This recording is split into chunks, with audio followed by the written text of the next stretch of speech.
Today we're going to talk about one of the most versatile supplemental deadlift movements, the RDL, or the Romanian Deadlift.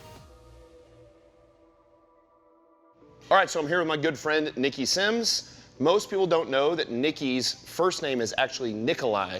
She, in fact, is Romanian, Eastern Bloc. Nikolai taught me how she and her people group learned how to deadlift. It's a little different than the way we do it in the West. What's so funny? One of the things we love about Romanian deadlifts is it's very versatile, so it can do several things. Number one, it's a great exercise just to build hypertrophy and additional time under tension for the hamstrings and the glutes and the hip extenders without adding a tremendous amount of stress to the joint. So that's number one. Number two, it's a form corrector. So for people who struggle with setting their back in hard extension, it can teach them how to do that. And number three, it works really well for injury prevention, or injury rehab.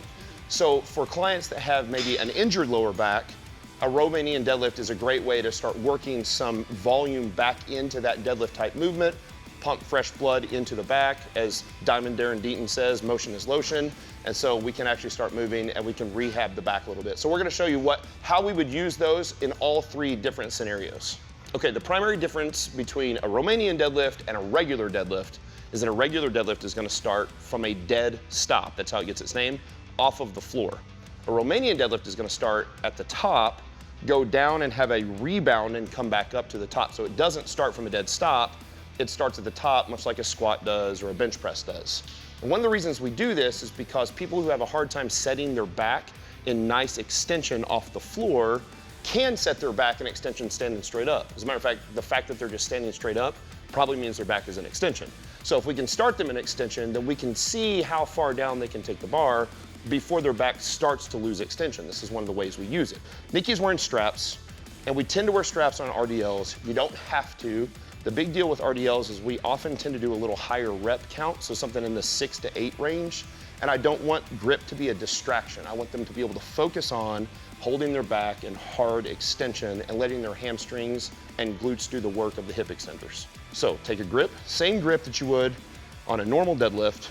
We're gonna set the bar about knee height, somewhere in there, where she can still get her back set in nice extension. So nice hard extension here. You can see she's just gonna stand up with it, nice and tall. She's gonna walk back just a little bit, chest up. And we're gonna not overextend the back, but just hold a super nice tight extension. And what you're gonna do is push your butt straight backwards while breaking at the knees and let the bar slide down your legs until you feel a nice tight pull on hamstrings and then come right back up. And just like most lifts that start at the top, it's gonna go down slow and then up pretty fast. Down slow, chest up hard at the top, just like that. Let's do 2 more. You can see the bar staying directly over midfoot. And all the work is being done by the hamstrings and glutes to extend her hips while the back is forced to maintain tightness and rigid extension. The minimum range of motion is that the bar must pass the knee. Now, the only time I'm not gonna have it pass the knee is for somebody who's like a super senior or somebody like an octogenarian, somebody in their 80s. But for the most part, the bar's gotta slide below the knee. And then what you'll find is that as time goes on, as you'll gain some strength and some hamstring mobility and kind of flexibility here, as Nikki stands up, you'll watch her. She's gonna show you what a shorter range of motion is. So just below the knee, maintaining flat back and come back up. So that would be a minimum range of motion. Here's kind of an average RDL to tibial tuberosity. That looks pretty good. Again, the last one, hold back as tight as you can and a nice big stretch in the hamstrings, and then come back up. And you can see she almost touched the ground with the weight on deck. Some people will actually be able to go all the way down to where they lightly tap the floor, so it's a full range of motion on an RDL after they've trained these for a few weeks.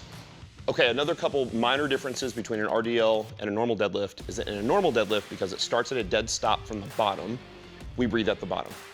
But an RDL, because it really starts at the top and there's a rebound in the bottom, we're gonna take our breath at the top. So that's number one.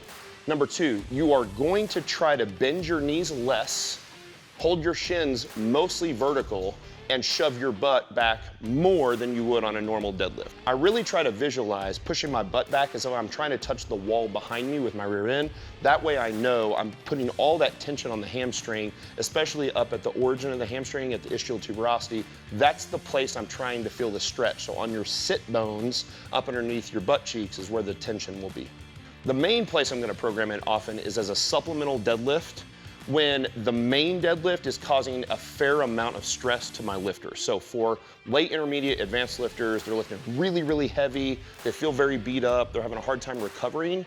A Romanian deadlift allows people to get in more deadlift volume without beating up the lifter. It also can help add hypertrophy to the hamstrings and glutes specifically. So those are great places to put them. I would put that as a second movement on a 4-day split after the main squat. And I would tend to do something more like 3 sets of 6 to 3 sets of 8.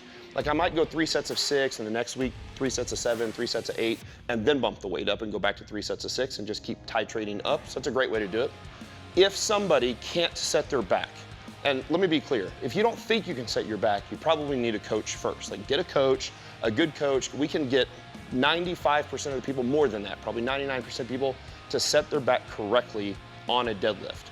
So if you can't set your back correctly and you've seen a coach and you just have a really hard time setting your back in extension, then we'll often do this as a strategy, top-down deadlift, to help people hold their back in hard extension so that they aren't pulling with a rounded back. Like everybody knows, my mom knows, your mom knows, our grandparents know, we don't deadlift with a cat back. That's a bad deal, right? And then 3, if somebody has a pain specifically in their low back, which could be caused from a herniated disc, and certainly your doctor's gonna tell you you've got this issue, you've got a disc herniation, you've got a facet joint problem. The problem doesn't really matter. If there is pain in your lower back, an RDL will often allow you to get work in rehabbing the low back in a way that doesn't cause more pain. And here's the key.